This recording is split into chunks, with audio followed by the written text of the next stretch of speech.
Hi friends, Roxanne here. So I have something to share that might be helpful to you. A lot of times I will like to edge off a little square on my paper with some tape, some artist tape. And I usually use masking tape because it gives me a nice clean seal. I've tried out different kinds over the years to make sure I've got one that's not going to tear my paper or make a mess.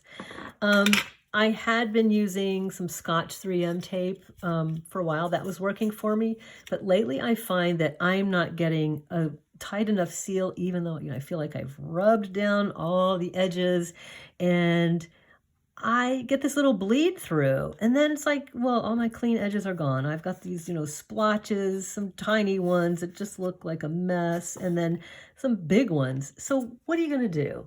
It's a sketchbook, so I'm not going to freak out. If it were a finished painting, I could mat it and hide those little things under a mat.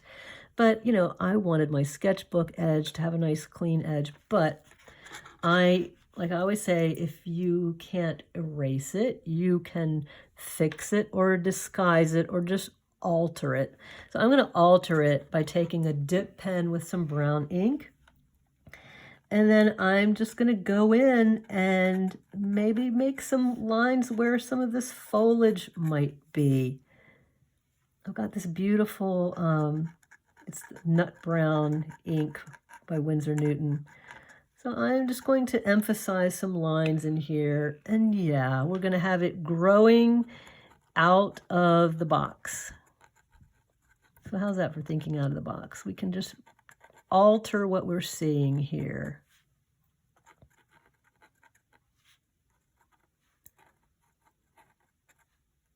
We don't have to alter all of it, but we can just, give an example of where that foliage might be.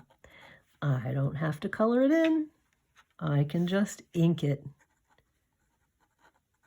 And there you have it. So when your tape doesn't behave,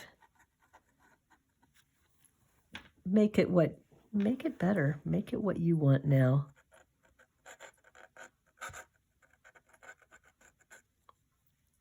So remember, when things aren't, working for you in watercolor and you can't erase it, either disguise it or alter it.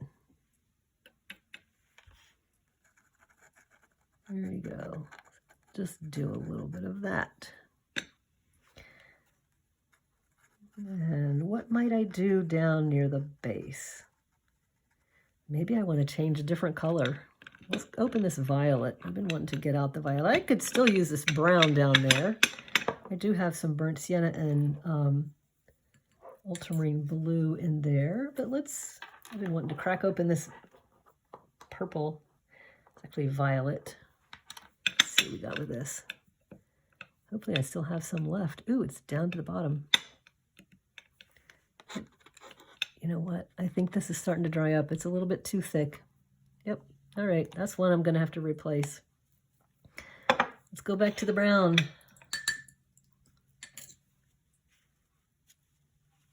That's gone thick on me. All right. Back to the nut brown color,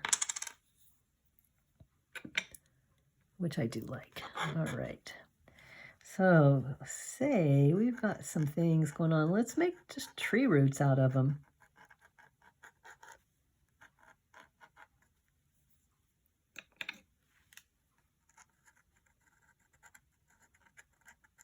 I think that's kind of a fun thing to tie this to the ground with.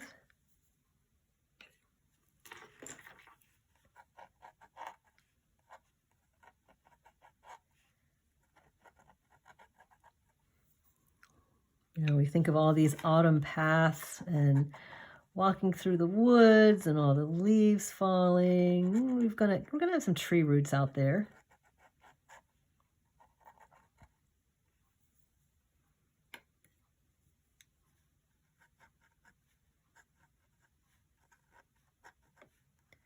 Tree roots, little dried up vines and tendrils of things that kind of run out into the path. Watch your step when you're hiking. You can tie that all the way to the edge of the page. And then, once you get started on the inking, you might find, oh, this is addicting. I really kind of like this. You can grow this way out of the boundaries of where it came out of. So that little spurt that you made, maybe that wasn't such a bad thing. And now you can think out of the box and do something totally different that is like, whoa, that's actually kind of fun. So I want these trees in the foreground. I really want them to stand out against this background, this, distant tree line. So I can bring some of these in here. I like these dip pens because you can kind of vary your line width a little bit. And, if I want to go digging through my ink drawer, I can find some other colors, maybe bring in some black line to give a little bit more definition.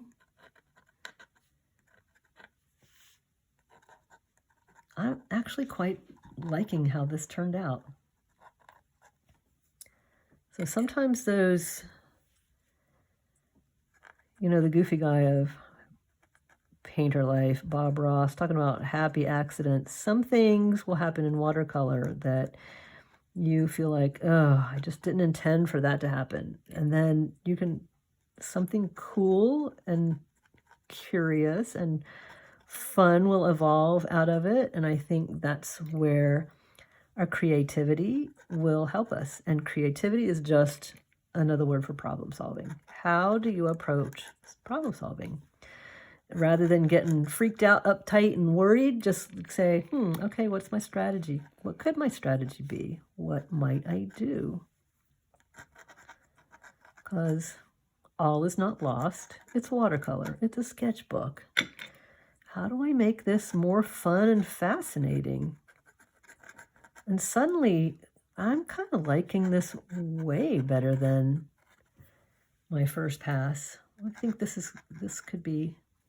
I think it's pretty fun.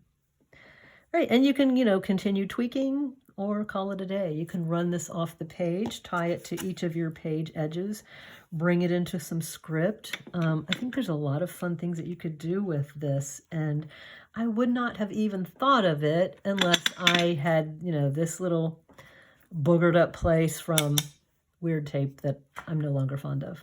So there you have it.